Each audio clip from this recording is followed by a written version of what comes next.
So we wanted to dive right in today by just picking up and starting off with, because we've done a little bit of excavating in the last two sessions about talking about the various challenges that the first session 2 weeks ago, we were talking about just challenges in general in our life. And then we focused it a little bit yesterday. We were targeting specifically challenges we have in our leadership context, which again can include life as well, because we are leaders in all areas of life. So we would like to, because there were many different challenges that were discussed, we wanted to basically pick up right away and go into what we were discussing in our breakout room so we could unpack some of the challenges as a group and try best to learn from each other. So I know last week, if I remember correctly, I think Alicia was paired with Rasa and Mohit, and we talked about their group. Rasa, can you remind us what the question was or what the challenge was you guys were talking about? I think he's only listening. He's said that he'll be on, but he said, "Good morning, sorry, I'll be in listen only mode." Okay, no problem. Okay, that is fine. Does anyone else remember the question that was discussed? I have a list of all the questions from last week, which I'm happy to or the challenges that were all put up. Does anyone else recall anything from last week? So we talked a little bit about, like breaking bad habits last week, if we remember that, and how to develop more positive habits, and how we can do that. I left earlier. When I left, you guys were still recreating the 6 challenge. People were still doing that exercise. Okay. On the so what I'm gonna do, just for reminder, I'm gonna actually just post some of the challenges just to kind of rejog our memory, because I was note taking, but I'm just gonna put them in the chat. I don't think people mind, but people will have, if people look at the chat, these were some of the things that were coming up from everybody. I will continue to so these next couple were put up by Ronnie.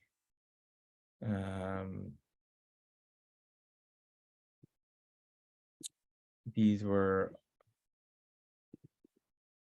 again, all in the space.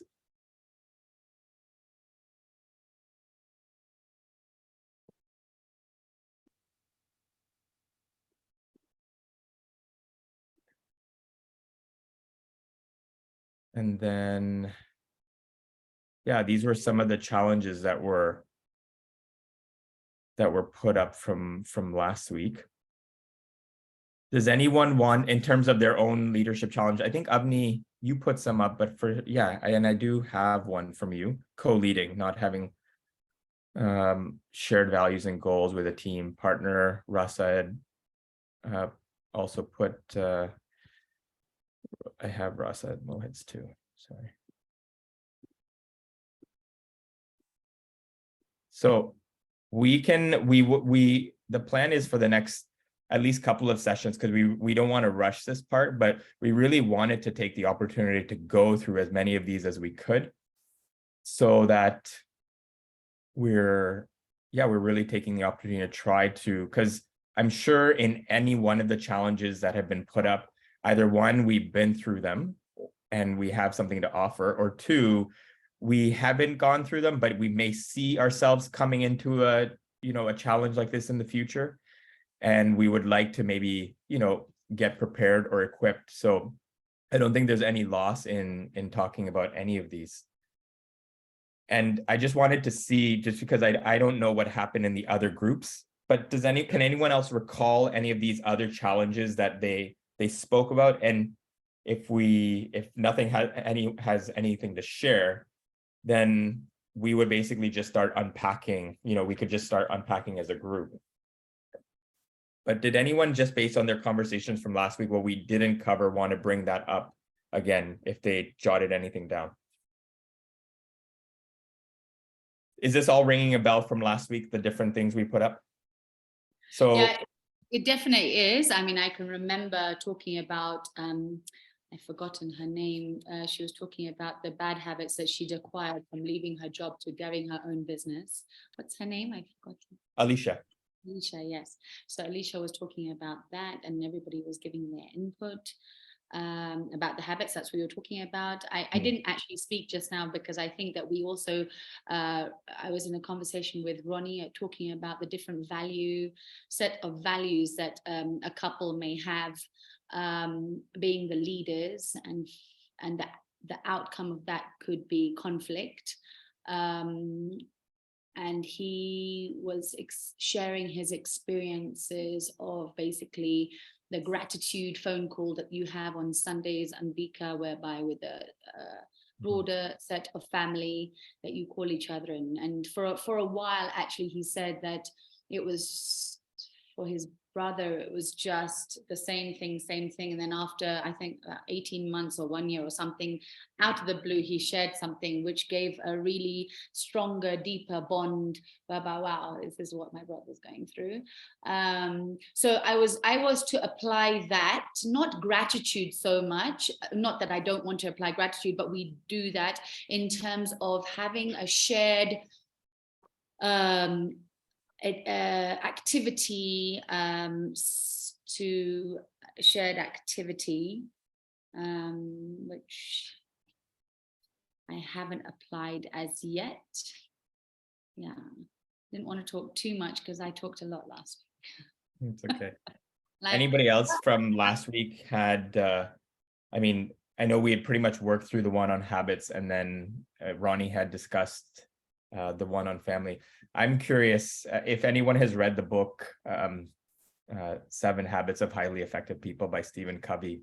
There's one of the points that's mentioned in the book that I've always wanted to strive for, but it's the point that Stephen Covey makes about having a collective vision for the family. You know, I'm not sure if people remember that point, but there's a family collective vision. And I thought it was such a fantastic idea to have. I remember mentioning it to my sister, and she just laughed at me in terms of, getting my parents to sit down and getting my parents and actually having something together, just, knowing the dynamics of our family.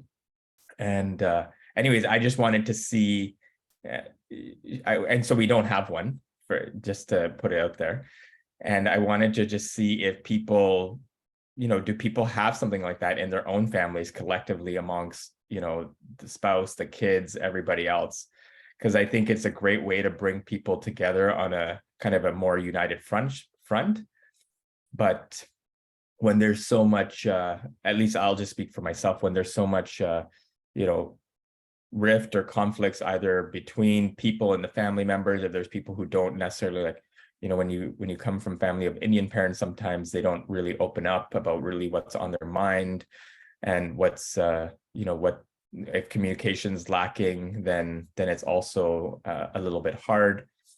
But I wanted to see if people have ever pursued this, and how it speaks to a couple of the points that were put up, both by Ronnie and Avni, but I just wanted to see if people have this going in their own family.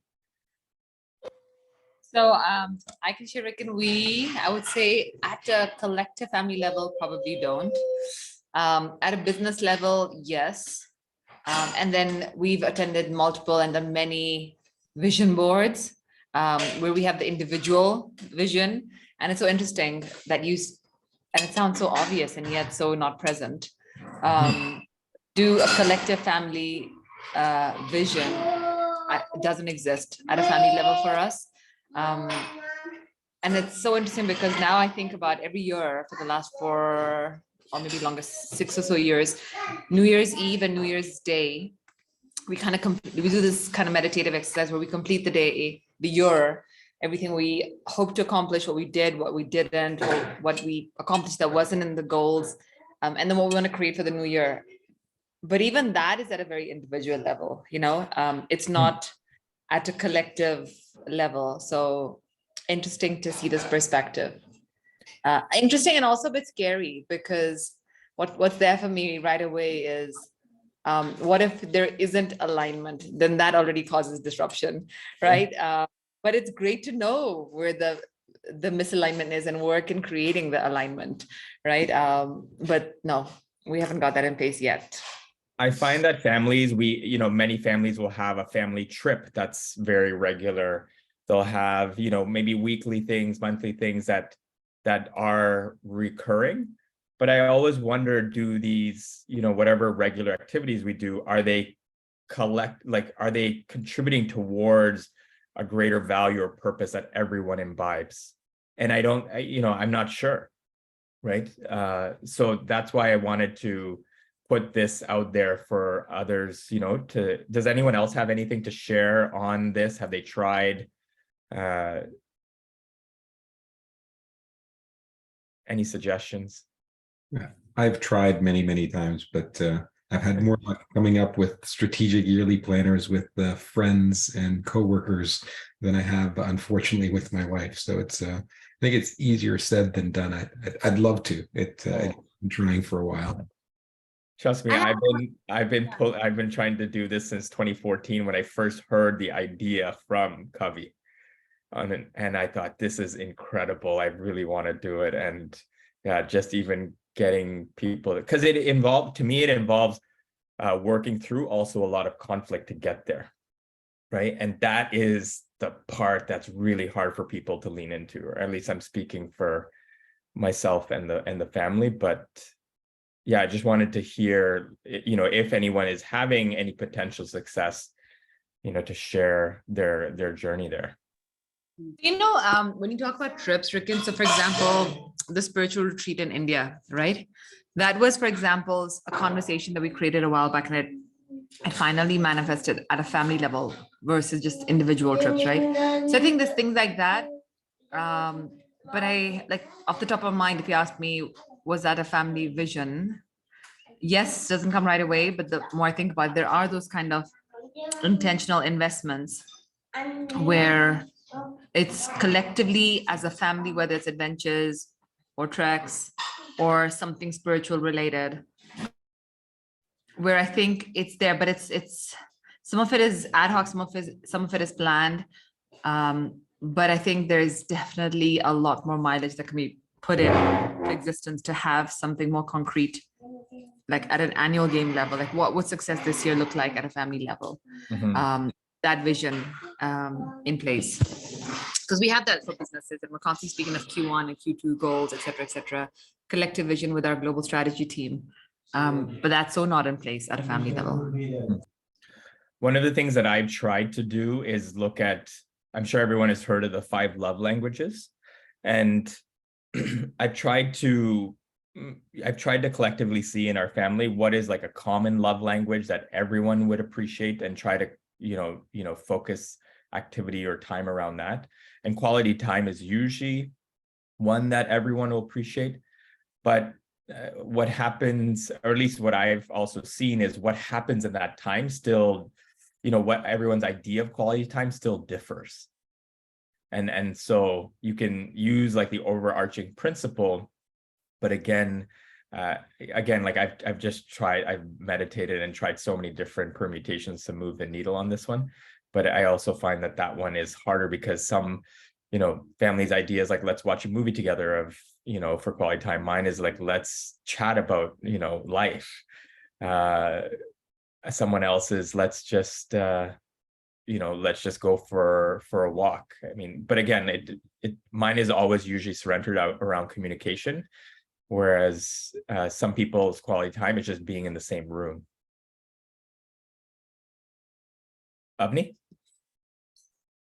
Yeah, so there's lots of thoughts that are going through my head right now. And I think that it's from my side especially, it's very difficult to form that family vision without having particular expectations. So or our own expectations. So in terms of like, for example, it's for us, there's a lot of unspoken alignment, that silent, beautiful alignment where things are going according to plan. I think that, I don't know, I think that's around probably about 50% giving it a chance, because otherwise the family wouldn't be together. But then the other 50%, from my experience and what I'm thinking right now, reflecting, sorry, there's noise outside, is that it's my expectation of values not aligning, because my extracurriculum and likes, hobbies, everything are very different from the other leaders' extracurriculum likes and not likes. So is it that all 100% has to be aligned? Now I'm thinking, hell no, I don't think it can be possible. And hell no goes to, of course not. It doesn't need to be 100% aligned. So now I've just had a little bit of a thought while you're all speaking, that actually talking to myself, saying that actually, why am I expecting the 100% alignment, whereby we've got that 50%, and then you go to individuality, and then you go to the own path of the next 50%. I don't know, it's just a food for thought, or maybe some input there. But I think I'm expecting like 100% and getting a little bit frustrated with not. But now I'm thinking, well, actually 50% is there, because otherwise there wouldn't be this co-leadership and this strength of co-leadership, because there's got to be strength if we're leading, we continue to lead day in, day out, because also the values that we've been given by our families. So actually, I'm quite happy. But the other 50%, I think I think I find in alignment. You know, this is my spiritual alignment. There is my adventurous alignment. There is my, you know, so yeah. That's a great way to think about it, Avni. Just, I mean, having different categories and seeing how there's alignment, and then not having the expectation that it's all going to come from the family, or you're going to have 100% alignment. I've also thought about that. And that's why we have groups like this, right? Yeah, most definitely. And it's not to get too lost in it, because we can get so immersed in this spiritual world, or whichever world it can be. With me, it's also adventure world, that we start imposing it. I start imposing on the other person. Well, you know, let people be who they want to be. Yeah. I just wanted to welcome Ed. Thank you for joining us. And Ed, right now we're just discussing, you know, we put up some of the things from last week, but one thing that had come up last week was just having common shared values, either between partner, team members. And I just put out there to the group this idea of having like a family vision. And this idea of the family vision comes from Stephen Covey's 7 Habits. And I just wanted to see if people had a common family vision, if that gets looked at, because it's something that I've wanted for our family, but it just hasn't happened over the years. And everyone was also sharing their challenges in having something like this to guide a whole family. And we're just sharing on that right now. Do you have anything to add? Well, first of all, I just want to say I'm really finding the conversation, and Avni, your points were so very, very interesting, and also very pragmatic. I was just thinking something similar to what Avni said. We can't expect absolute alignment on everything. That's never going to happen. I guess what I'm thinking off the top of my head, there's 3 categories. There's one category where there's strong alignment. There's one category where there's neutrality, and there's one category where there's strong conflict. I find that you can work quite well with the neutrality, and you work very well with the strong alignment, but it's where your core values are very, very different. You know, I had this concept a while ago, the value distance. The further away they are, like, let's say, I'll give you an example. I know a couple of entrepreneurs, and they're working together, and we were in India together. I met them, well, I met them before separately, but we met together in India. There was a retreat, and they're moving forward in their business project. But when I was with them in India, they both spoke to me separately, and I'm not sure how this is going to work out, because as I know about natures and personality, I could see their values are very different. One of them, to be honest, he's a little bit, let's say he's a bit neutral when it comes to values. It's just whatever's going to work and get me my outcomes. And the other one doesn't operate that way.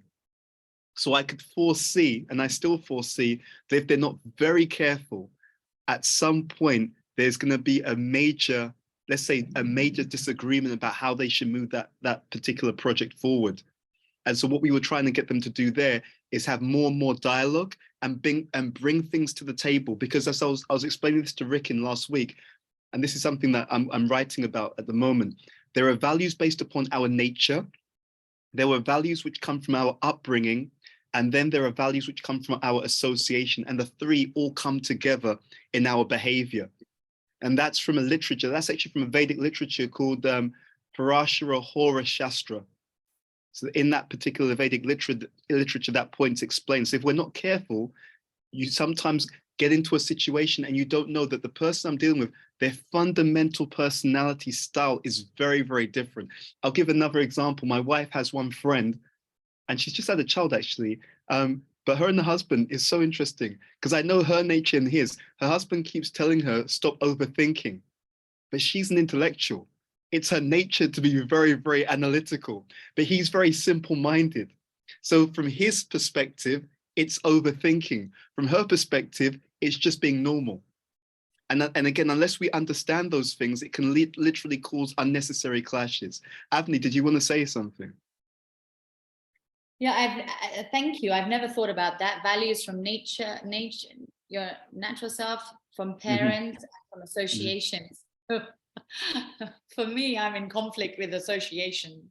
Like it's like I'm imposing the fact that I judge the other person's associations because I can see it coming through. I can see who that person is becoming because of the associations, and that's where the conflict is, because nature is just an amazing soul.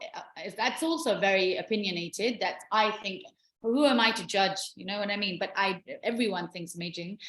Parents. So actually, that's where it is. That's the 50%, the nature, and from the parenting, they match. Then associations, we have different, and that there's the dislodge. Associations is a very, because that's who we are now. That's the future. Yes. That's who we start around, and that's who makes us from today onwards. And so that it has a huge influence over. It can be very overpowering for nature and from our family. Yeah, it can turn it around actually. So even and you know, that's why, you know, we all know the classic saying that, you know, when children are young, we tell them, you know, be careful about bad company, because even if the parents have set a certain foundation through, so I like to think of it as nature, nurture, network. So even if the person has a certain nature and their nurture, their upbringing is a certain way, but the network, the association, that's what can take it in a complete different direction, because they all come together actually. So the behavior, this is what's said in the Hora Shastra, that one's behavior is actually based upon the nature they have, the nurture, the upbringing they have, and then the network, the people that they associate with. And we're not able to, we don't set our nature. Our fundamental nature is something we're born with. And of course, our nurture is what we got from our parents when we were dependents. So we couldn't choose that. So those two things are given. The real factor that makes the difference is what we now consciously choose as our network. That's what really takes things in a certain direction. And that one thing, if it's properly chosen, is enough to move us positively forward. And if there were some, let's say, shortcomings, even in the nurture, it can correct and heal that. That's where the conscious decision-making of ourselves as adults comes in. Who do we associate with? How do we associate? How much? In what way? That can do everything. I mean, and to give an example, like I know one person and they had some challenges in their upbringing and they're going through something right now. But what happened was I saw their father actually. And so their parents split up. It had some impact upon them. There were some issues and so on. But now that they're adults, they're conscious of all those things. And now they've worked to try to address some of those things by, amongst other things, by who they associate with now. So they all come together in a major way. But anyway, I just wanted to just drop that in. But I would like to just hear from other people, and Rick, and feel free to take things forward. Christina?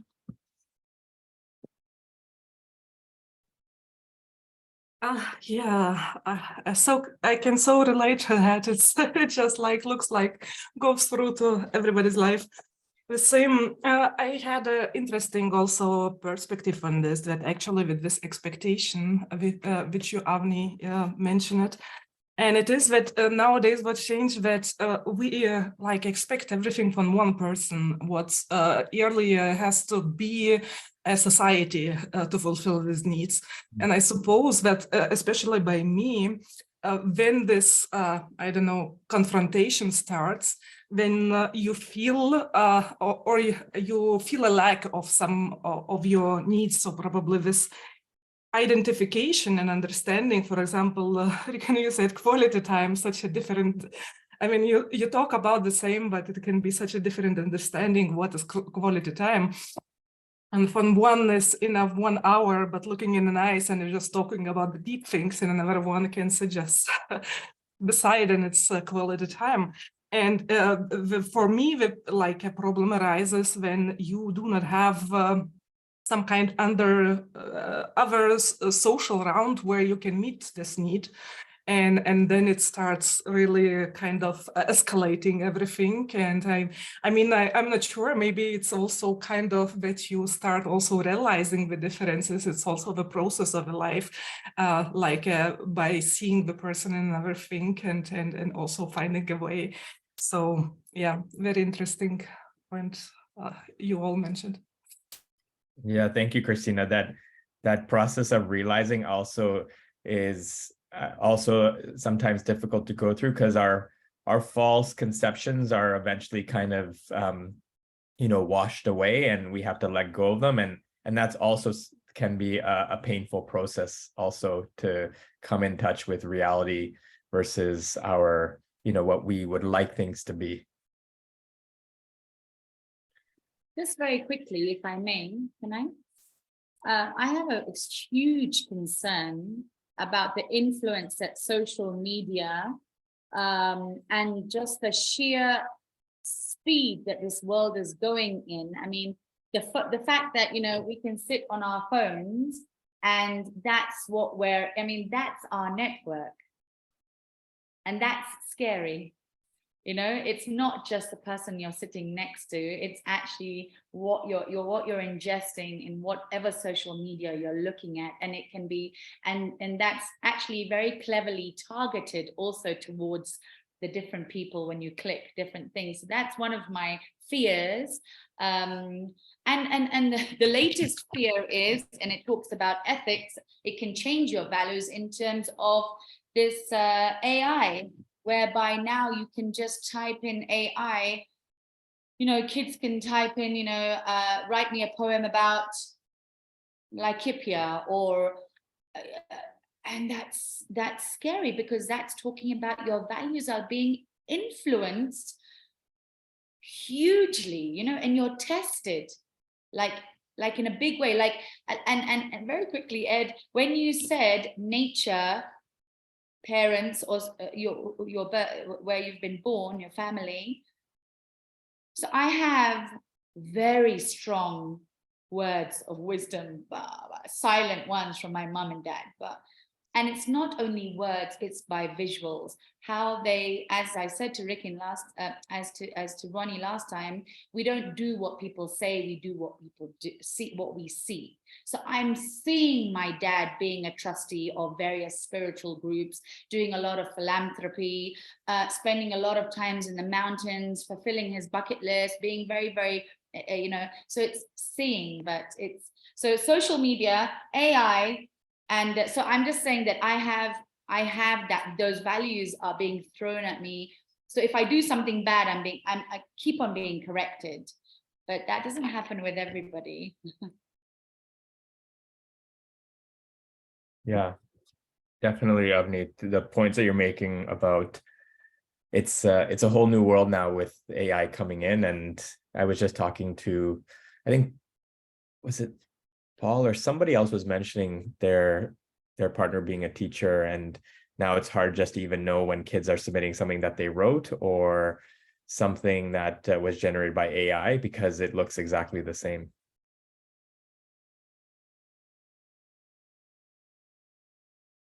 Yeah, that was my wife. Yeah, This was that's what I great. thought. Ronnie, good to see you. Anybody else had anything to share on this challenge we're talking about? What we brought forward was just having collective values, either with partner, but more specifically, we were looking at having a collective vision as a family. Any other reflection before we move on to the next challenge? Just on this. So because I may have joined, because I joined late. So what I'd really like to know, and I think it's such an important point, is what's the solutions? What are some solutions? What are some things we can do to be more on the same page? And I think, Avni, you shared one, which when I came into the call, you talked about being very realistic about the fact that we can't expect it to be 100% aligned. And I think, Rick, and you made that point as well, which is very, very important for me, because I see that a lot of suffering and torture and turmoil happens in so many people's lives. And in many cases, the root of it is that they have false expectations. And that's false expectations of other people, but we can also see it implies false expectations of themselves. So, like going back to the example that was mentioned, people have an inherent nature. So I know that there's some things you can and can't expect, and it's not a question of just them trying, this is fundamentally who they are. So for example, in psychology, someone who's an extreme extrovert, they need to be around people. It's not that they're just choosing. It's not like, yeah, if I can choose to sit by myself forever. They can do that for short periods, but there's an actual, based upon the way that their psychology is, they need socializing to feel a sense of energy. There was some study, and they looked at what happened during the pandemic.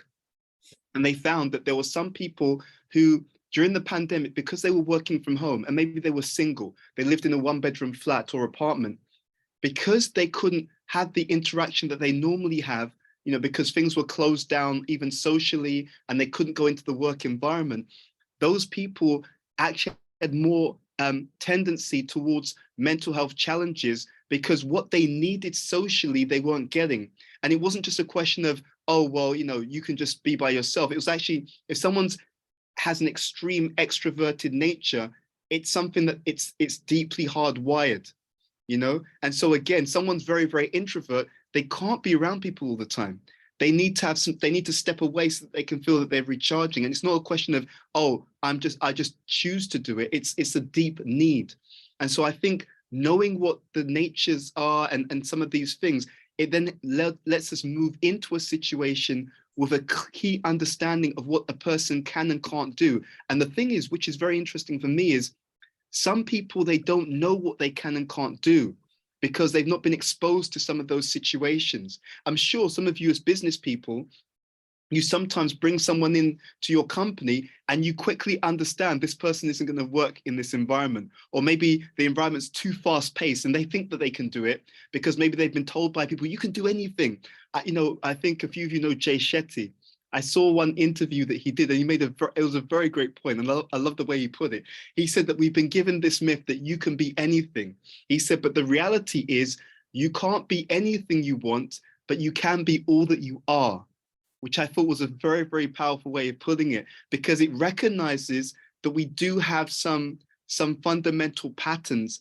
And part of our success in life is recognizing to honor that and to recognize, oh, because I've got this fundamental tendency, I need this to be at my best. And if I have this, I can flex actually, which is the irony.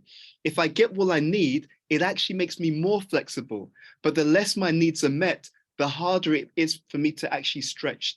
So I was just thinking that was an interesting reflection. Thank you, Ed. One thing that I was hearing from you, just that was coming out as a takeaway for all of us, is this, if we know other people's natures and just knowing that, and then moving towards respecting other people's natures and valuing the differences, I think for me, that was one thing that you were sharing and what you said that would be a good takeaway for all of us in terms of approaching this this challenge of differing values and trying to come together to find commonality. But again, just this point you're saying, if we know other people's natures and in fact really respect and value it, that's also, I think, would be really healthy in this situation. And I was just going to add, Ricken, because I know you and I had this conversation, that sometimes depending on the person's nurture, how they were brought up, they may need something a bit more as well. So for example, we've seen, and the research says, if someone's been brought up in a very volatile environment, they need more stability, because that volatility that they grew up in, they were always kind of, tense. They were always, worried that maybe the parents were going to get into an argument and shout at each other. So the person has more tendency to be sensitive and also to be easily kind of shaken. So for them, because of what they didn't get in their nurture, because there was too much instability in their nurture, they may be looking for more stability in their future life. So it's just, again, you can see there's always a relationship between these areas, nature and nurture and network. There's always a connection. B.T. Swami said once, he said that for example, I think it's men and women, if they grew up, let's say the female had a strong relationship with her father and it was a really healthy relationship, then when she grows up, she may want to marry someone who in some ways like her dad, because those patterns were really positive. So she's looking for that. And he said also the opposite is also true. If her relationship with her father, especially, or let's say like a male caregiver, was really negative, she may, consciously or unconsciously, as she goes into the world and goes to look for a relationship, she may be looking for someone who's as far away from that as possible. So it's just interesting to think about. Also really, really powerful point that I'm sure all can see play out in day-to-day life if we observe.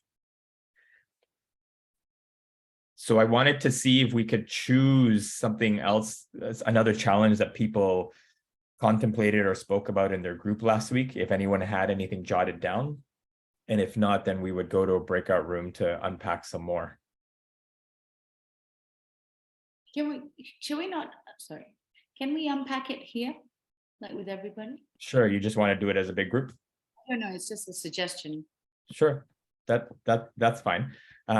So at the beginning of the session today, I put up the various challenges that we had ran into from last week.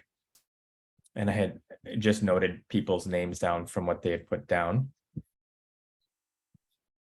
Is there one that's, I mean, anyone can choose one of the ones that they put down, but does anyone want to put out one of the challenges that they would like to reflect upon, open up, discuss? If there anything from last week that people wanted to put out there that was a good conversation they wanted to share as a starting point?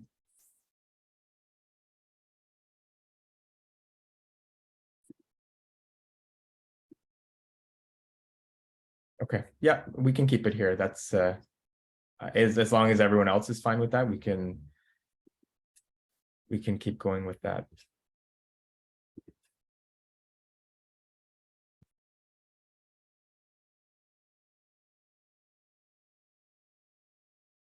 So I'll put out, I know we hadn't started talking this, but Mohit had brought this up last week in one of his, is for those of us that are on projects, and we all have a project that we're trying to manage.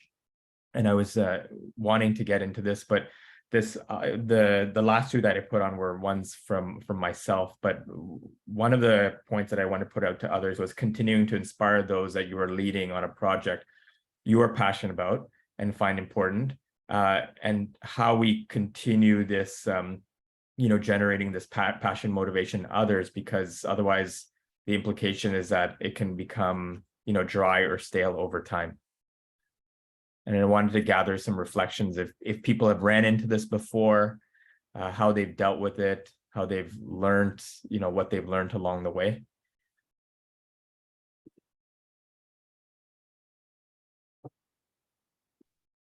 I'll throw something in, and then I'd love to hear from other people.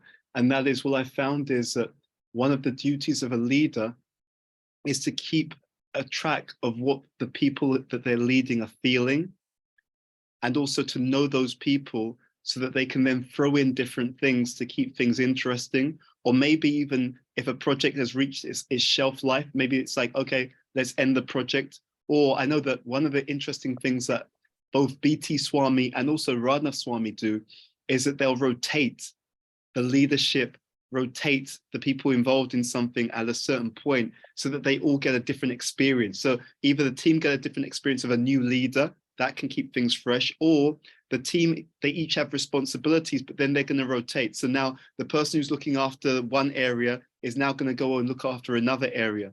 And in that way, it keeps things very, very exciting for them. But I think the key fundamental point here is that a leader should, and Ricken was making a very great point about this in the previous conversation, the leader has to have space so that he or she can drive things, and they also have to have space so they can keep observing.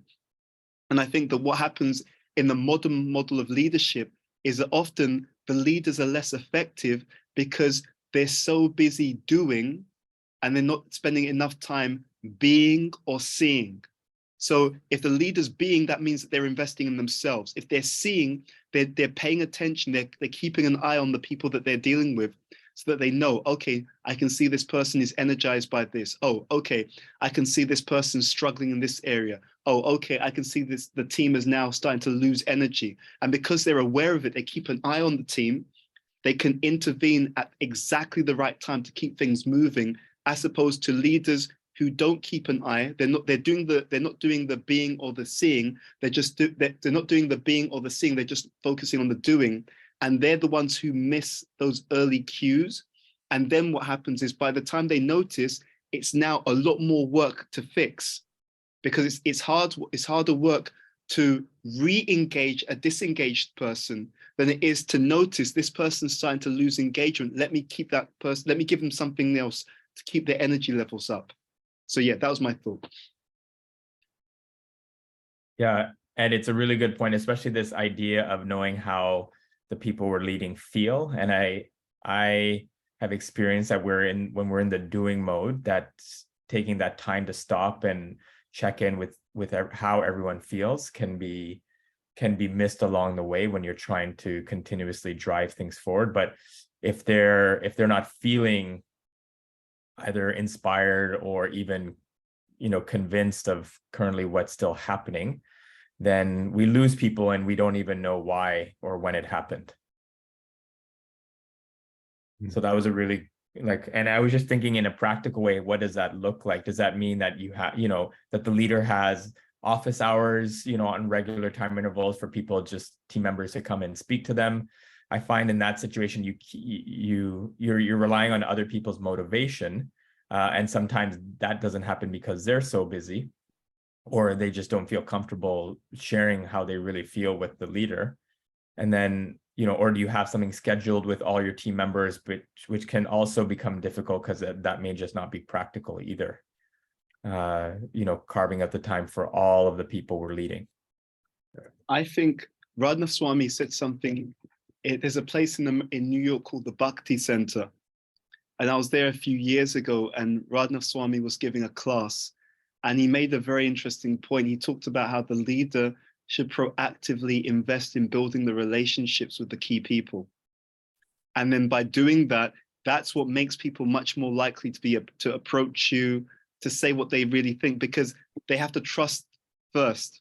And then on top of that, then if you train the people who are closest to you, they'll do the same thing for the people who are closest to them. And then they'll train them to do the thing for the people who are closest to them. So then as a leader with your first line, you're able to have sensitivity many levels across the organization, because you've built that with the first core of people. They built that with the next circle, who built that for the next circle. And of course, you won't catch everything all the time, but to the best of one's ability, you can catch most of it. We also, and I know that many companies do this, they do what they call skip level meetings. So the manager will go 2 levels down, so that the manager won't just speak to his or her directs, they'll speak to the directs of their directs. So in that way, they can actually find out more. But I think you have to have multiple channels. And that's one of the things that we talk about when we train leaders. It's both the informal, it's the formal, it's the written, it's the, you find an excuse to connect with people. You send them an email. I heard you did some great work. Just thank you. How are things going? You give opportunity for anonymous feedback. so that they can say what's going on, even though, you know, it's anonymous. You have to give many, many opportunities, and it has to be throughout the year. And then we're much more likely to pick things up and pick things up well, you know. But I think the foundation is relationship. Mhm. Thank you. Anybody else want to share on this? I want to share it basically from a possibly a different angle, and that is the impact of COVID and the reliance on technology, and the fact that we are human beings and we are emotional beings. And this 2D relationship that we create even on video calls isn't nearly as good as the 3D relationship that you have when you're in physical proximity with people. I can feel energy when I walk in a room. I can feel whether it's good or it's bad. And I think that as a leader, part of our role is to not overbook ourselves. So we have to have planned availability in our schedule. And I know for myself, when I overbook myself and it's back to back, or I have like half-hour slots here and there, those are not good days for me, because a lot of my job really is feeling people and having conversations or going for a walk to clear my head. And sometimes inviting somebody to come for a walk with me or have lunch, because it's that conversation that really doesn't work in a digital world, if that makes any sense. Yeah, I really appreciate this emphasis on the 3D over the 2D. And I feel like there's becoming a greater reliance on the 2D. I wanted to meet with someone for the first time and said, let's meet in person. And then eventually they came back to me and said, oh, they have to do something for one of their children, and can we do it over Zoom now? And I feel like that is becoming more and more of the norm. But I know that meetings can be more effective if they're done in person, especially if it's someone you're meeting for the first time. But it's and when you take it in conjunction with, like, I don't know how many of us here on this Zoom call, but also have our phone nearby. Now, I'm fairly disciplined and I don't look at it, but not only do you lose the emotional connection, but people are attached to their phones, and it feels like they're running faster and faster and getting less and less far, while simultaneously losing the human connection that makes us human. So I think we have really new challenges that are making leadership even more difficult, particularly in environments which are this 2D environment. Mhm. Well, but how do we deal with it? And I think you've absolutely hit the nail on the head. And I know, Avni, you talked about this, but I'd really love to hear, like, what works for you. Any of you, like, what do you find helps to move the needle in a healthy direction? I love Paul's perspective. It's so different to mine because I have found, COVID it hit so hard to not meet loved ones for so long. And I still haven't met my parents, and it's been 3 years with New Zealand borders being shut. At the same time, to have my grandmom sat in India come on a Zoom baby shower of ours in London, or Ed celebrate many anniversaries of ours with you dialing in from another part of the world. I think it's kind of it's made the world a smaller place. And I feel that's become so priceless for us, particularly I think in the nature of the business we're in, where our entire team is global, and to see everybody online and create such strong bonds over weekly sessions or daily sessions or webinars, that when I did go to London last year after 18 months, the ones that we knew, there was such joy in meeting them. I was there for 7 days, but the ones I had never physically met, I never felt like I'd never physically met them before. There was such a strong bond because we had been on Zoom for like months on, in them training to be coaches and then doing our programs and then them taking on their leadership journeys. It was such an extraordinary bond. And I remember telling my parents, this is soul family, and yet we've connected just online. And some I met in person, and their physical dimensions were like different to what I'd imagined. Some were exactly the same. So there's some adjustment happening in my mind. But at a bond level, it was amazing.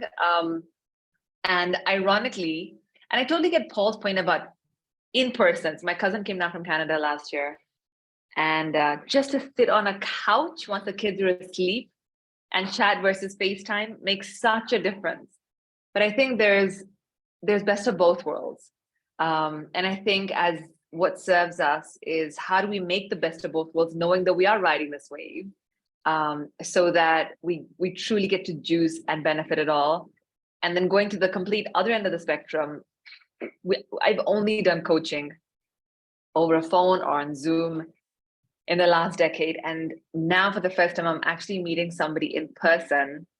They've never done anything personal development related. And for me, that first interaction was so awkward, where somebody sat on a couch in front of me and it's not part of a program. They don't want to be part of a program, but they know I'm a coach and there's close trust there for them to open up. But that was a whole different discovery. And I was like, oh my goodness, like, where do I even begin? Where's my screen? Where's my mute button? You know, when the person sat right over there, like, it's just so much more personal. Like, you're in my space, you see more of me. So yeah, so there's a whole different experience there. But I think in terms of answering a question, Ed, how can we make the most of every mode so that we benefit is kind of what I'm constantly exploring. I'll just share a reflection in the medical world. Most doctors don't have time to come to meetings, but there are meetings now that the participation is so much higher because people can do it in a comfort way where they don't have to drive, whether it be across the city or whatever it may be, to attend. And I really see even that as a potential win, because otherwise it's the new norm that everyone has gotten used to. Sometimes even the cameras are all off and people are talking, which is quite impersonal. But yeah, it's just a reality to get used to. Most people will say that they prefer having more people participate than fewer in person. From my perspective, I think it depends also on what it is that we're trying to achieve. So if we're trying to reach people that we wouldn't normally speak with and build teams and or have events or show up to places where we couldn't go before, then yeah, it's fantastic. I'm comparing it from the opposite angle, where there were relationships, there were the lunches, there was the chit chat at the coffee machine, and that sort of collaboration that happened organically, that when you move that team into digital is no longer there. So yes, digital has allowed us to have these conversations, which for me, quite frankly, have been a life changer, both during the pandemic and the trajectory that I'm on, which has been phenomenal. What I'm talking about is in the context of a tightly knit team. I think even Ambika, you said that when you met them in person, it was phenomenal. It was like you'd known each other forever, and then you could build that human reality with them. And I'm hoping to do that with this group of people as well. But the fact is that if you already had that and then you had to come to this, you would be losing something. So. Yeah, definitely, Paul. Such a great point. And I think what you're getting at here is, I think when we move to exclusively online, is we lose the opportunity for organic development. And many times that organic, let's say, 2-minute conversation when you're just beside each other, walking somewhere, that in fact moves the needle forward quite significantly, that in whatever we're trying to move forward on.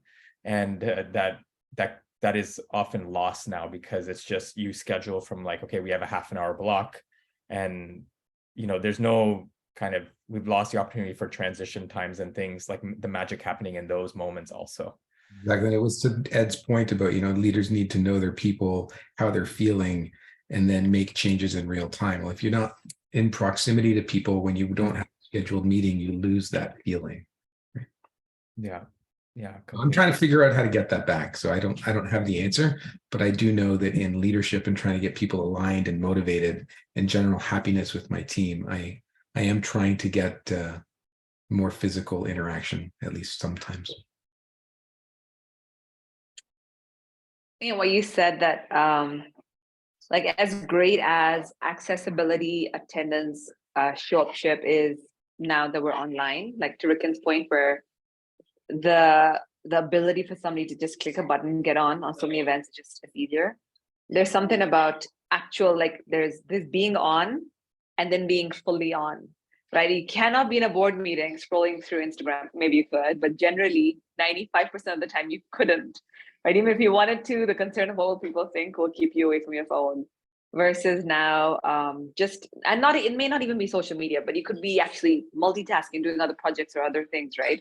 I can certainly put my hand up for like being in a meeting where I'm just an observer, or like somebody else is leading the meeting versus like and kind of addressing something else, and not like I'm clear, like I missed what was said in the last 30 seconds, which totally dissipates energy, kind of lacks integrity, and doesn't really fulfill on whatever everybody's convened on.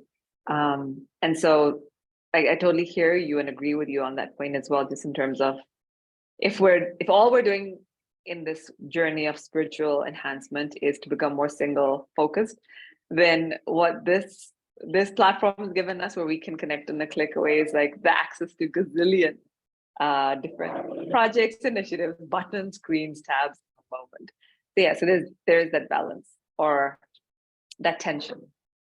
Yeah, and I find that having this option also promotes lukewarm, I'll call it lukewarm accountability, where you can be half in, half out, meaning someone sees you there, like, you know, potentially there, but your screen is off and you may be completely in a different world, but somehow there's a checkbox for showing up.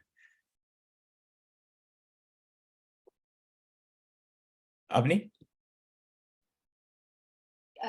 Exactly what Ambika said is where she said that she feels disconnected, but also, like, I just checked my phone now, and I bet you could all see my eyes go down. Do you understand? You think, oh, that person is on their phone. So then that breaks the rapport from the other person. Well, then, you know, are they here? Are they not here? You know what I mean? Why are they multitasking and so forth? So there's also that expect that from the other person, you know, reading, because it's very visual here. You're only reading the top half of the body language, but you are reading that body language. Like if you're with somebody face to face, it's that whole aura, energy, outside, something else. But here I'm not looking at anything. I'm looking, and I'm really looking at every single one of you. So yeah. So I just sorry, I'm very much focused on family. It's probably because I'm a life coach, and that's the team I have. So my whole team is family. So when Ed said that the leader needs to reassess and keep on building that rapport with their team, I automatically put it back on family again. My question is, can there be two leaders, or is it only one leader? And is it that leader's responsibility to keep on innovating that connection with the rest of the family? And I think that's what it is, isn't it? That, for example, in a relationship, you keep on refreshing and pulling them back in again, but it cannot be, then it's only one leader, or whoever wants to think they're the leader. So that's very interesting what I had. So, but yeah, sorry, I keep on bringing it back to family again. but it's a team, and it's the biggest team, and it's probably the most, you know, one of very important team that you have. So, and I'm very scared of social media. Like everything we're discussing here, I feel in my heart that social media can really be, as also what Ambika said, is can be the angel and it can be the devil. And that's it's very scary, very, very scary. And it's scary because that's the new religion. There are several religions out there, and that's the new religion. Like, it's so beautiful that we have this opportunity. And then I was looking at that, you know, this book is about leadership for an age of higher consciousness, ancient wisdom for modern times. So this ancient wisdom, how can we apply that for the modern times of this demon of social media, but that social media is another topic. But it's very, very, very scary and important in my, because even if you talk about teams of corporate teams, all these people, they're not just following the leader of the company, they're getting influenced by social media. You know, I'm here just to earn money and buy a nice car, or I'm here, you know, that pressure that you get for what is the ideal relationship of wanting to be 100% aligned, because that's all you see on social media. Do you see? So I'll just say something to that. I think I see value in all the perspectives which have been mentioned. I definitely feel that social media is something that's here to stay, and it has that ability to build some connections, especially when we're trying to connect with people who are, let's say, thousands of miles away and we wouldn't otherwise see. Definitely. I think at the same time, and this is my understanding just from what I've observed and read, that there is also a danger that with technology, if we're not careful, it can make us more impersonal, you know. And so I think all of you have really talked about the fact of how do we use it in a way, how do we use these elements rather than them using us? I guess I'd put it like that. That's the question. How do we use them without them using us? And one of the things that I always do, I know that Elon Musk, he talks about this, and it's something that I've seen, especially as someone who's been trying to understand ancient wisdom and Vedic knowledge. He says he used what they call first principles thinking. So I always try and understand things on the basis of spiritual principles or Dharma principles and go from there. And when I try to reconstruct this topic from that perspective, I start with, what are the basic human needs? You see, what are those human needs that we all have? And then how do we sufficiently fulfill those human needs? And how do we use technology so that they fulfill human needs rather than replace human needs with human wants? You know? And so when I think of it that way, this is what I've observed, and I don't know if it's true in all circumstances, but I suspect there's some pattern or some trend here, which is that there are certain human needs that people have, and if you can fulfill them, then it will automatically displace unhealthy relationships. So, for example, someone is is acting poorly. Years ago, I used to work in one training organization, and it was working with young people who are disaffected. So you have a young person who's behaving badly, rude, etc.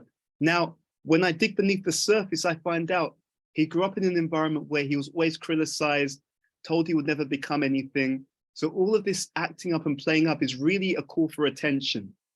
And it's because he doesn't feel that he's valuable. It's actually a low self-esteem behind it. So then we start to understand the underlying cause. And instead of trying to tell him stop behaving badly, that may be part of the conversation, but we try to understand what's behind that bad behavior. What is the unmet need that's causing him to be rude, harsh, disrespectful, etc. And then we start to address the underlying unmet need. And what I found is if you do that, you can displace eventually, it won't happen overnight, but it starts to change that surface level negative behavior. Because that surface level negative behavior is a poor coping strategy. It's a poor strategy for some fundamental human need that is not being met. So when I think about it like that, I found that sometimes people do all kinds of ridiculous things, that, to be very honest, speaking as in a very open way. But behind the ridiculous behaviors is an unmet authentic need. And I find that when I'm able to remember and tune into that, which paradoxically, I can tune into those things if I'm able to stay in deep contact with myself. And that's where spirituality, meditation, spiritual wisdom helps. If I'm able to stay in deep contact with myself, then I can see deeply into other people and other situations. The reason why I think so much conflict happens in society is because the way that most people live, because they're only in superficial contact with themselves, it then spills over into a superficial perception of whatever's going on, and then a superficial reaction to whatever they're seeing or experiencing, which doesn't get to the core issue. And then what actually happens, what I often see actually happens is, because I've dealt with something superficially, even if I manage to suppress that bad behavior, I've not solved the issue. I've pushed the issue down, and then something else is going to come up for me to fix. If that makes any sense.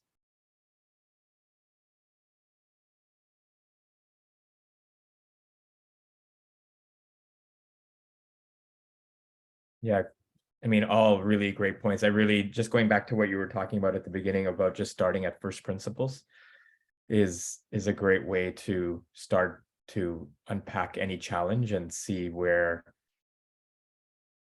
how are we at least meeting kind of the basic needs, and then trying to be cognizant of what is, then moving into the wants, because I think right now social media is more about the wants. So absolutely agree with that. That's a great point, Rikin. I wanted to go back to Avni's point about this, or it was kind of a question or comment about leadership and, co-leadership. Can you have one or two leaders at the same time? And right now, if we specifically look at the topic of, let's say, partnership, I was thinking that there definitely can be co-leadership, but I think often the ingredient that's missing is there has to be a profound amount of respect and appreciation for the other person to have that co-leadership. And I think what that also involves is that at different times, in the relationship, there's always going to be and it's intuitively known amongst both people that there's one person who's taking the lead and someone else who's following. And so if there's that if there's that understanding that we transition between being a leader and a follower, then you can have co-leadership. Otherwise, if someone is always attached to being in the lead position, it just can't work. So I think that the premise of the co-leadership is just always reminding ourselves of that respect and appreciation, which can be forgotten especially in partnership. And I just wanted to put that out there to Avni's question. Thank you. With the world advancing so much, and with the most brilliant minds like Elon Musk and everybody, yourself, Ed, Rikin, everybody here, Paul, Dr. Ambika, Christina, all of you, Rasa.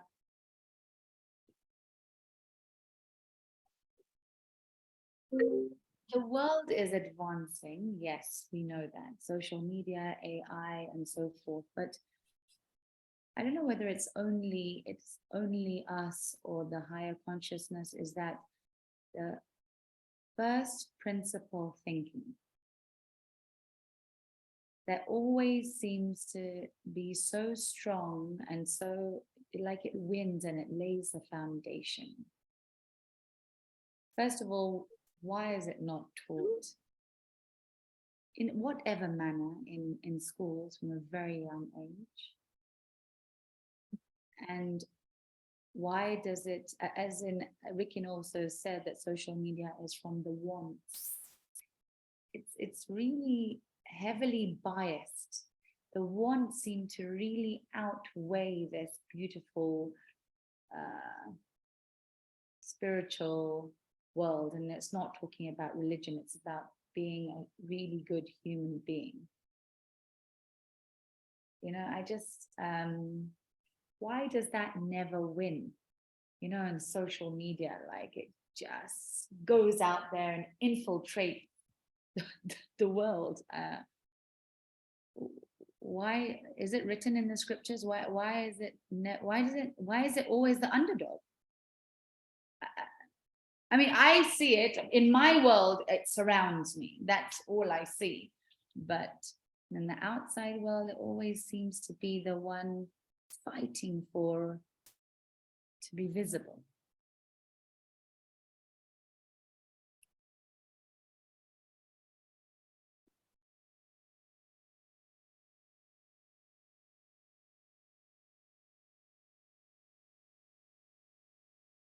Rick, and you like you have something to say on this? No, I'm actually waiting for others to comment.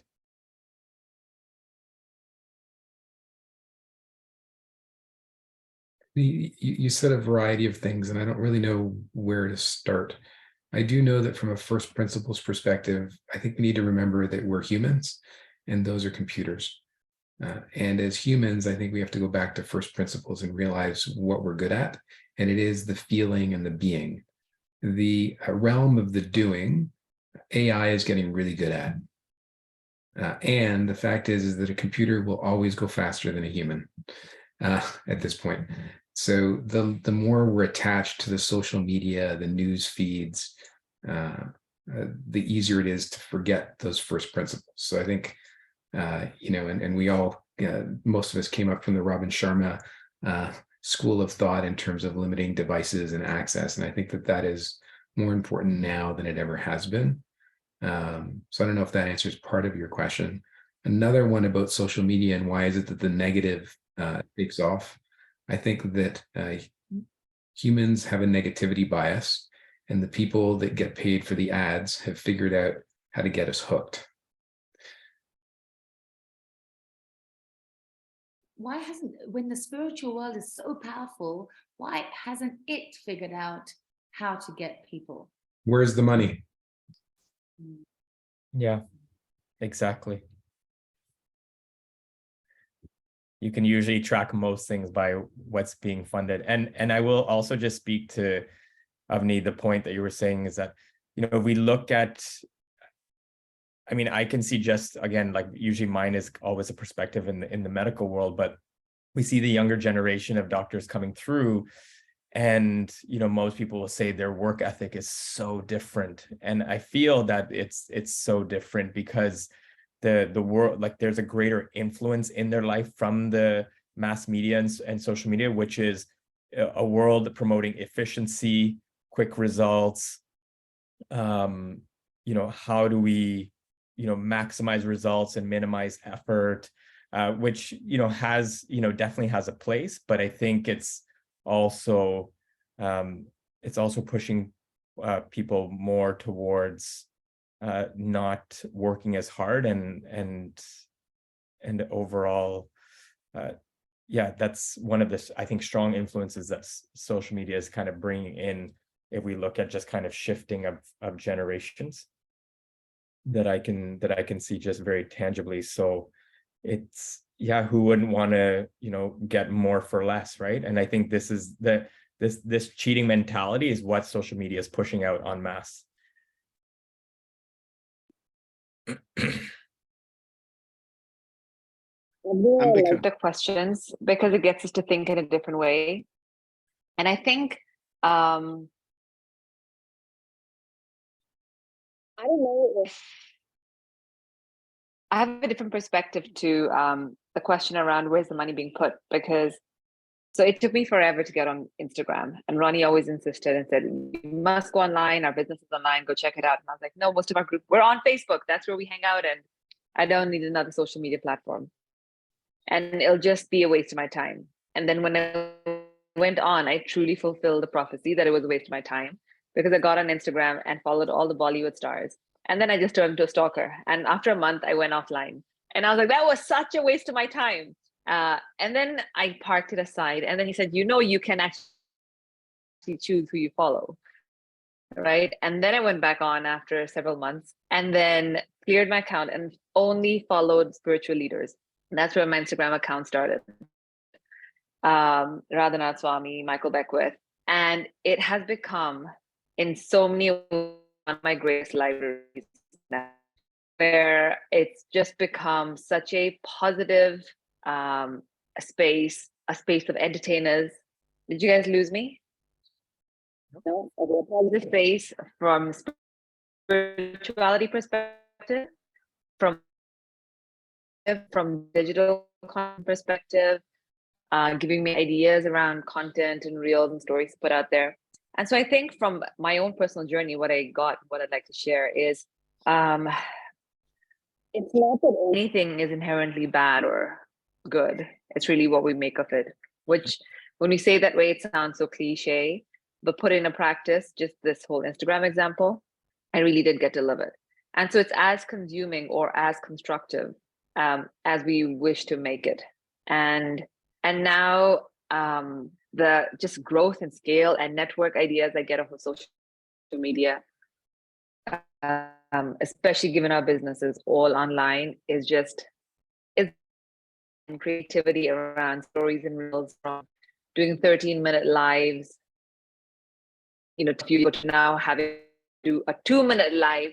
Take some friggin' talent where you have to stop blabbering and get to the point. Did I lose you guys?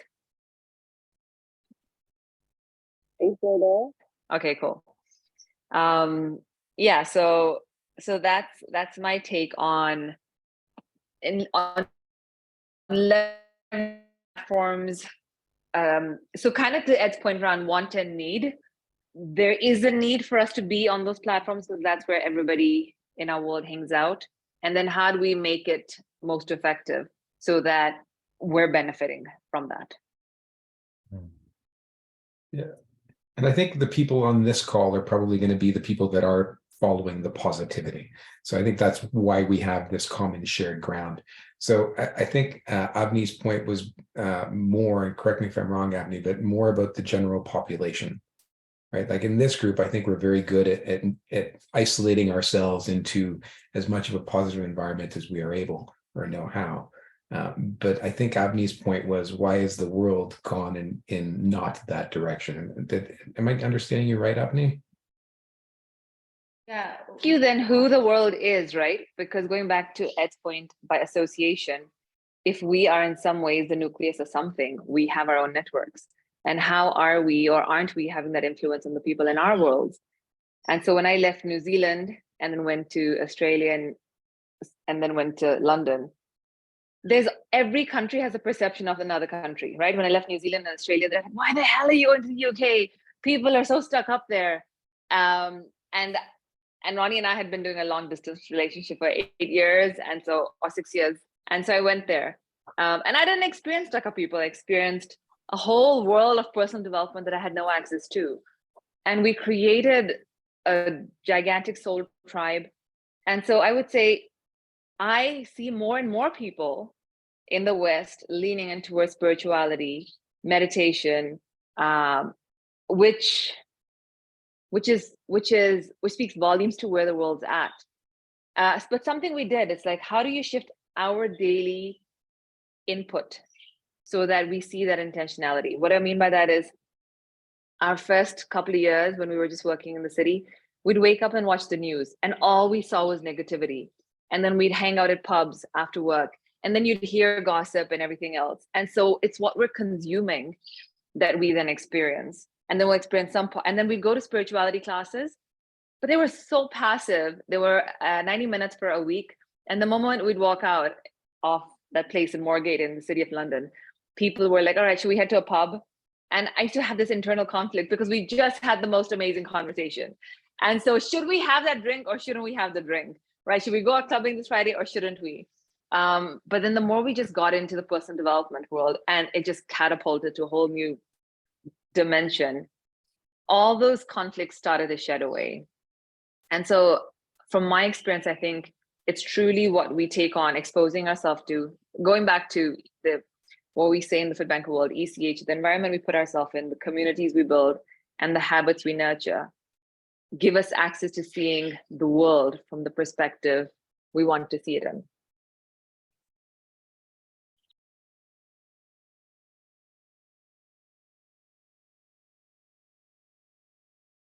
That's the big thing. We want to see it in, and everybody wants something different. Yeah. But going back to, Ed's point, I think if we look at the commonality of our needs, that's at least if we can focus on that, then that's a place for us to come together and be less divisive, because the needs are, in fact, for all of us are the same.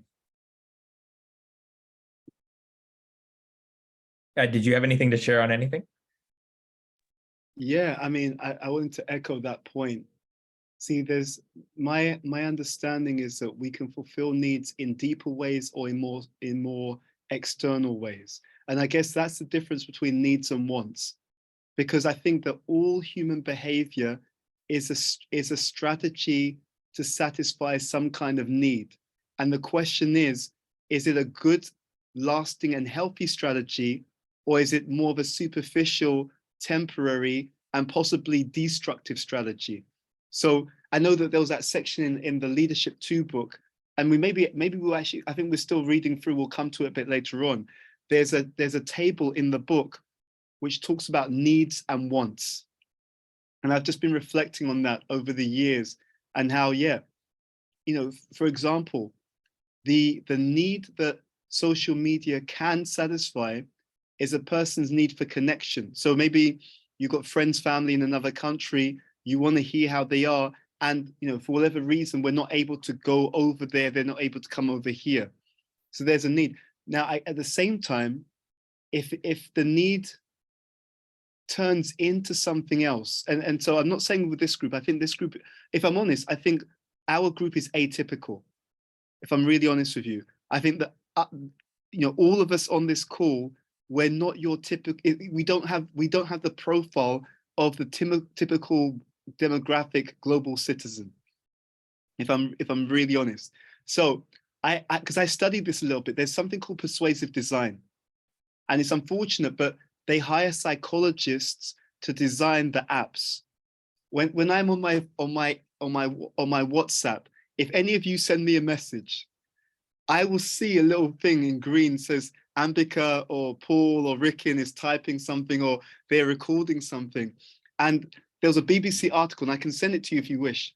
It explained how that works, because what happens is, if I anticipate that I'm about to hear something from any of you, that anticipation, it starts to cause me to release dopamine. And so it creates a dopaminergic hit. And that is, Ambika, she's very wise. She's going to tell me something incredible that I can use to change my perception of the world and something like that. So because I'm expecting something from you, now the thing is, the positive thing is absolutely Ambika is going to share something with me, because every time I've heard from Ambika, it's always incredible. So I know she's going to share something with me, and it is going to improve my life, no doubt. Now, and so it's nothing to do with Ambika. What she's sharing is uplifting. The difficulty is that these apps are sometimes designed so that no matter what's being shared, you become attached to the app. So there's the medium and there's the message. Now, I think that there's a very interesting thing, because I loved what Ambika said, and I loved what everyone said, because over the years, I've tried to really understand myself more and more. And one thing I know very solidly about myself, I'm a pragmatist, I'm a very practical person. So I know the whole world is on social media, right? Even when I say whole world, I mean the majority of people, and even if the ones who are not there, they want to be on there. So I think that we have a job to do as people who believe in wisdom, want to live by higher principles.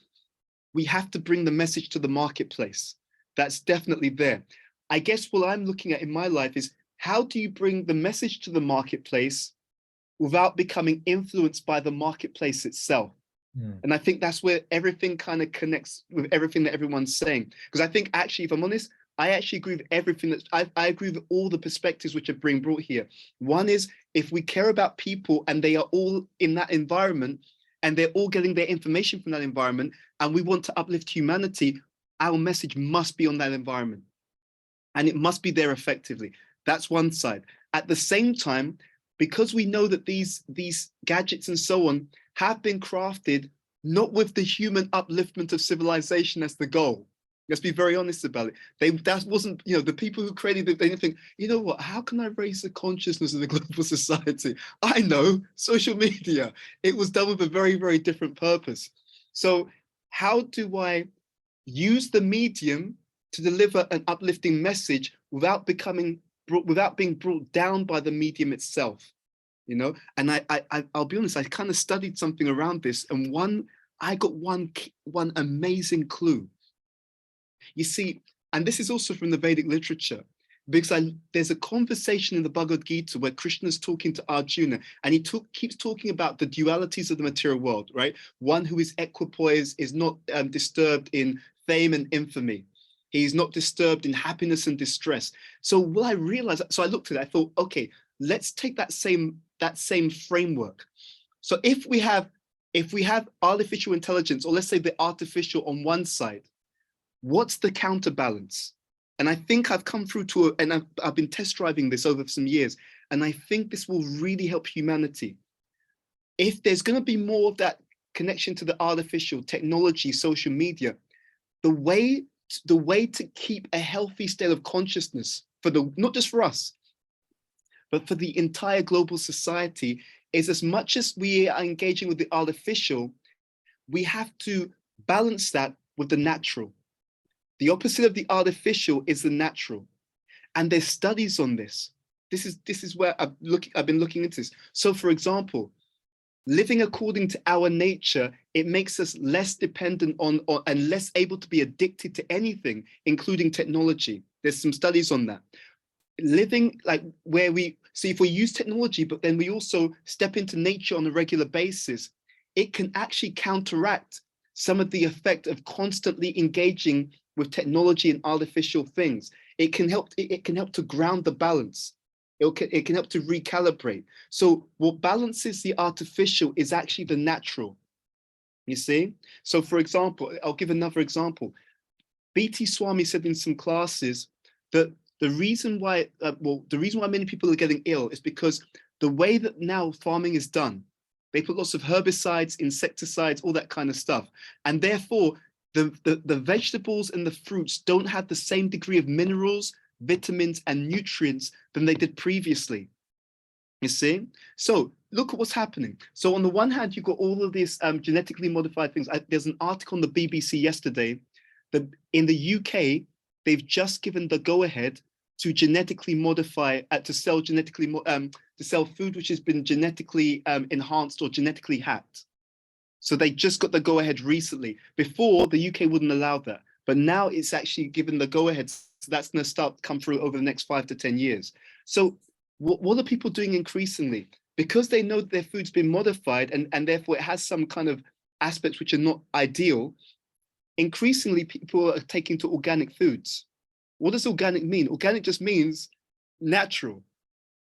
It's like basically what we call organic now, everyone would call normal 10, 15, 20 years ago, right? And they wouldn't pay a premium for it. What do you mean I'm going to pay a premium for organic? What do you mean organic? It's a vegetable. How else? What could it be other than organic? It's a vegetable, you know? But now it's like, no, it's organic fruit. That means basically we haven't messed around with it. In other words, it's natural. So what I've done, and again, this is why I talked to, because I've been trying to use this system for years. First principles thinking. So to break things down to their ultimate essential constituents, and then from there think, okay, how does that look? So if I know that to counteract the artificial, I need to bring in more of the natural, then what does natural mean? For example, one of the things I'm trying to do more, natural life cycle, meaning that we know, according to Ayurveda, when you sleep according to the natural cycle, you have much better health. So I'm thinking, okay, let me try and sleep maybe 9, 10 o'clock, not 12, 11, 1 o'clock in the morning, right? So following more the natural cycle of, and let me try and rise with the sun, right? So, and again, if you look this up, there's loads of research on this. It helps what they call your circadian rhythm. And it's very interesting because what is one of the #1 complaints about technology? You all know the answer. They say that be careful about looking at blue screens in the evening. Why? What does it do? It messes up your circadian rhythm, which means that you don't release cortisol at the right time in the morning so that you get out of bed energized, and you don't produce melatonin at the right time in the evening so that you feel tired and get a great night's sleep. So again, it's that natural cycle. So I think I've come to an answer. We're going to use the artificial because it's so efficient and that's where the world is. So for me, that's a given. Not that I will overuse it. And I think, Paul, you made a great point. Not that I will overuse it. And ideally, I use it, but it does not use me. But how do I make sure that it doesn't use me? The only way is if I have that right counteraction. If I'm living sufficiently naturally, then I will not be affected by the unnatural because I keep the two things in balance. But if at any point I do anything wrong, in other words, if I just increase the unnatural and don't increase the natural, I'll go off balance. If I keep the natural and if I keep the unnatural and I reduce the natural, I'll go out of balance. I've got to make sure that there's always the correct relationship. In the Vedas, they talk about Sambandha Gyan. And I was giving a class, there's a place called the Mana, and I gave a class there maybe a few weeks ago. And I was making that point that people think of Sambandha Gyan as the ultimate or divine relationships in spirituality. That's one meaning. The other meaning of Sambandha Gyan is how everything relates to each other. So if we're going to be in a world where the technology is a big part of it and you can't avoid it, you know, you go into your workplace, it's there, you have meetings, other people aren't going to come into your office, they're like, well, why can't you use Zoom? What's wrong with you? Like, you know, come on, you know, this is the 21st century. So it's there. But in order that it doesn't use me, as much as I use it, I need to make sure that in that same degree or more, I've got the natural world impacting on me, natural lifestyle, natural foods, you know, natural sunlight. So it's not just all, you know, electronic light in the screen. If I keep the balance, then, and I've been testing this honestly for a few years, if you have the right ratio of natural living, then the unnatural things don't become, they don't cause negative effects on you. You know, even another thing I've been trying on this is that, you know, now the workplace is such that most people spend most of their life sitting down in front of a screen. But the body is a machine. I read a BBC article years ago. There was a woman, she was 90 plus, very, very healthy, and she was from India. Why was she not able to live till 90 plus and still be strong? It's because she knew that the body's a machine and she did yoga every single day because she knew, because the body's a machine, for it to be healthy, it has to keep moving. So you don't just sit at the desk all the time. So that's unnatural. But yeah, if I'm going to sit at the desk sometimes, okay, then that means the ratio of movement to you know, sitting down, I've got to get that ratio correct. Again, the relationship between the knowledge. So if I'm going to sit down for a few hours, I need to make sure I move sufficiently to balance that out. Now, it doesn't mean the same number of hours, but it's just there should be the right ratio. And I think sometimes by awareness, you can tell when you've got the balance right. You can tell when you've got the right balance because you're moving forward and you're feeling a sense of wholeness.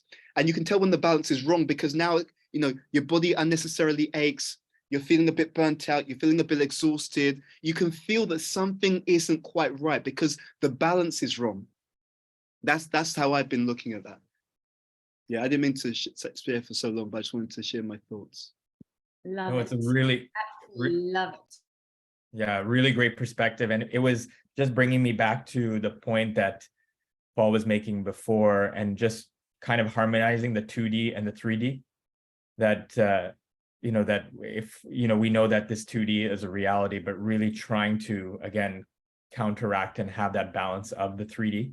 And in one sense, I would say because there's such a strong push towards the unnatural, we have to really over-index the natural and the, you know, what we would consider previously normal to even strive for that balance. There has to be an over-index on trying to like the 3D, the natural, the in-person, all the things that probably came to us very, you know, intuitively 40 years ago, you know, to make that even more of a priority now. So I really appreciate that perspective. Really wonderful.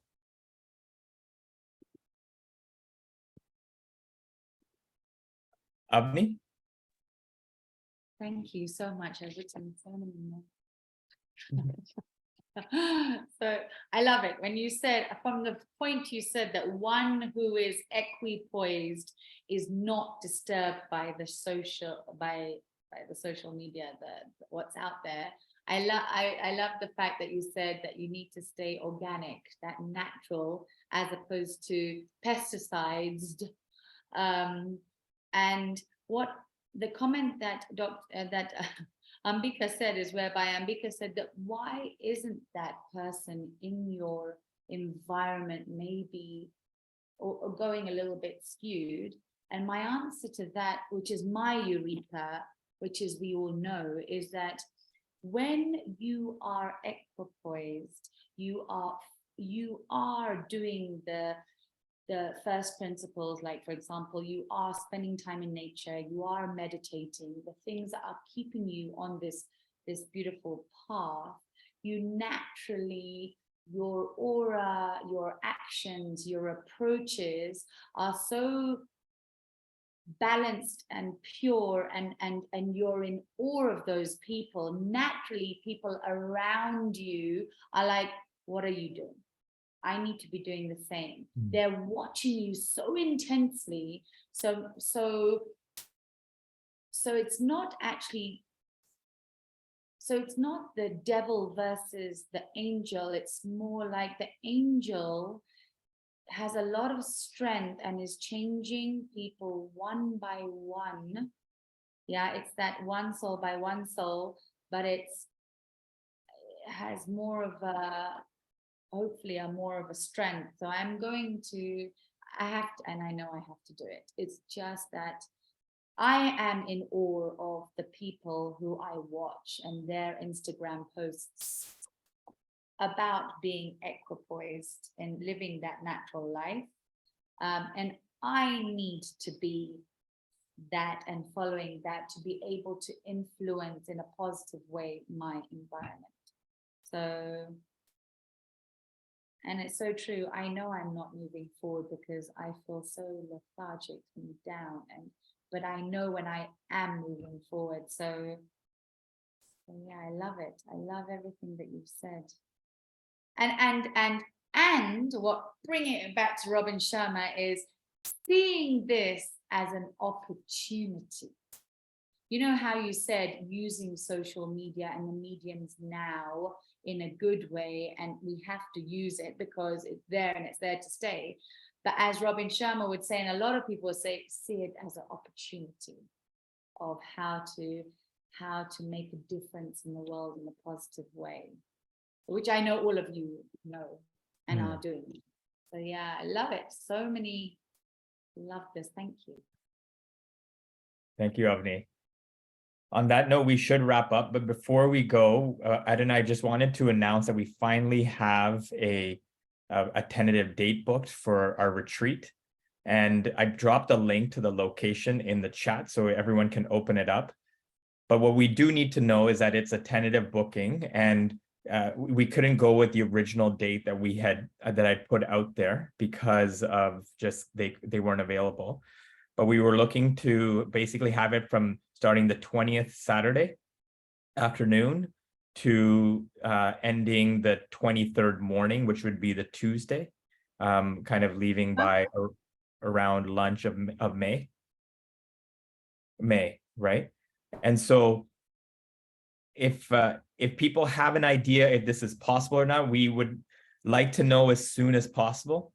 Because I mean, if it's just Ed and I mean, we probably won't go ahead and book the place. But if everyone is willing, ideally they're looking for 15 people as kind of a minimum.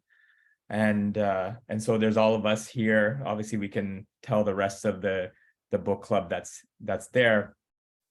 We would really love to move forward, and we're just wanting to have an idea of people's commitment level. Sorry, it's taken me a couple of weeks to get this because it's just been a lot of back and forth with the location in terms of securing a date. We had to go through at least 3 or 4 different versions before coming to this. That also worked with Ed and I in our schedules. So this is the date that we have, 20th to 23. And if people even know, like right now, if they're inclined to make the effort to, for the 3D experience, as Paul is, refers to, we know that it'll be super powerful for all of us. And we just hoping for positive, we kind of also chose these days because we thought, okay, people have work until Friday. They may choose to leave on a Friday, then make their way to London. There's going to be some people coming from closer, some people coming from further away. Obviously, the people coming from further away may choose to stay, come earlier or stay longer. But these are the dates that we had carved out for everyone that we're hoping everyone would consider. Any initial thoughts on the place or, what they see of the place or the timing? So the venue looks amazing. I love it. And Ronnie and I would be there in a heartbeat. Except the dates, 24th May to 28th May, we're doing a retreat here. It's the 8th birthday of Hibbankus. We're doing it in a place called Livingston by the Victoria Falls, where you're all invited. And so if you're going to London, you can always swing by Zambia on your way back to your respective parts of the world.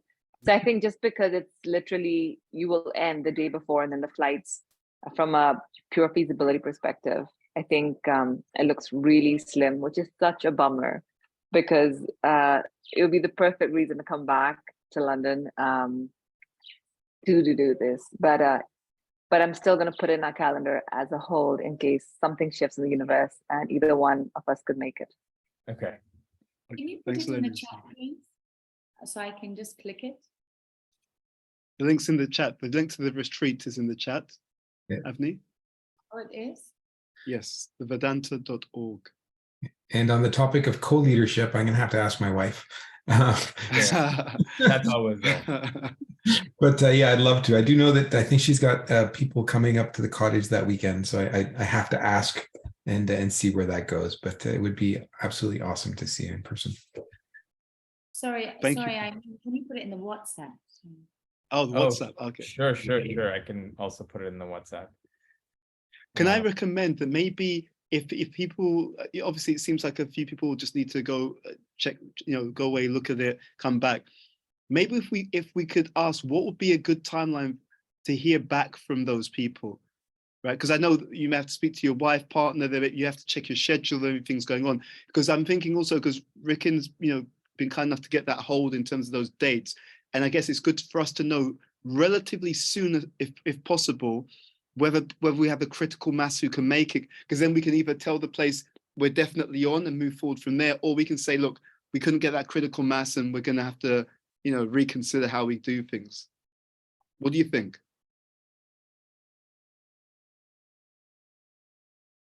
So Yeah, what do you so what do you think? How soon do you think we could hear back? That's what I'm thinking. Like, if there's a timeline, maybe would it be a couple of days? Would it take longer to just give a definitive yes or no, so that we can then see what we should do?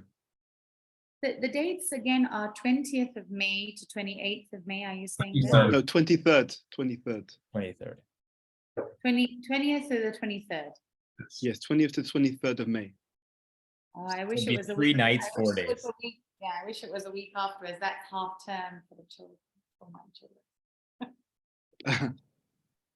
Okay, so why don't, if at least as a starting point, if we could use Monday as our, this coming Monday, which gives, the next 3 days to think over it, that would be a great starting point. I will still put like a placeholder for us saying that, I'll be optimistic and say, hopefully we can make it happen. So tell the place that we'll accept for now. And then telling them, like, confirming numbers, hopefully, in the near future. Well, what you might want to do is just a thought is offer up 2 weekends in the chat. Say we're contemplating this one or this one. Can you let us know if you can make either or both? And then you don't have to ask so many times with the group. For me, I can get back to you within a couple of days without a problem. Okay. We already know that Ambika and Avni are out. So okay. That's good. Yeah, maybe we'll have to. It's just that their weekends are all quite filled. So I'll just have to find another weekend that is potentially available. Okay, so why don't we say this? I think that when you have something like this, either people can make it or not. It's very difficult to get a date with venue and people. I think you just set it. And then those souls that are meant to be there are meant to be there, because if you start asking people, you're going down a really deep hole, because you're just going to go back forth, this, that, trying to accommodate everybody, because, we're all, so it's going to happen. It's going to happen. Like, I will, if I can, really try and make it, but if like these things, so I'd be very careful about asking people about Sure. things. Fair enough. Okay, but so just to echo what Ricken said, so I think what we'll say is and Ricken, I think if you can put that in the group, that if people can respond by close of, by the end of day, Monday, for definite, and then exactly, we know exactly what the situation is at that time, and then we can make decisions based upon that. So I think that's the point. And I think maybe it's good to even say on that group that if we don't hear from you by end of day Monday, we'll take it that maybe that you can't make it. Because I think we have to, because it's important for the Vedanta that we know exactly what the situation is, so that we can, because otherwise what will happen is if you say we'll take it and then you pull out last minute, they may have turned down other people who wanted to use that point that weekend, and then they may come back and say, well, you said you were going to do it, and then you've now pulled out and we've actually lost money as a result. So I know the people who run that place, so it's something to be aware of. Would you be offering something for children? So if I was to come with my children. We haven't No. thought about it, to be honest, yet.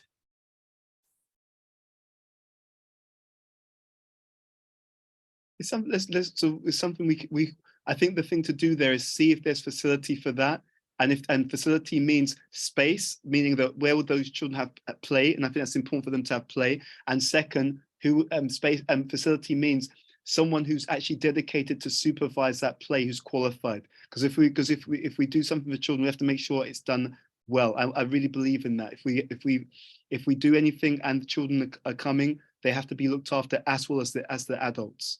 I think that's important. And if we can't do that, then we just have to say, look, there isn't capacity, whatever. But we'll Look into it. But I guess the first thing is to see how many people can come, because if they can come, if they have children, then it's something. But if they can come, if they can't come, or they can't come, and it's only the ones who can come who don't have children, then there's no need for that facility. So I think the first step is to see who can make it. Thanks, Ambika. See you later.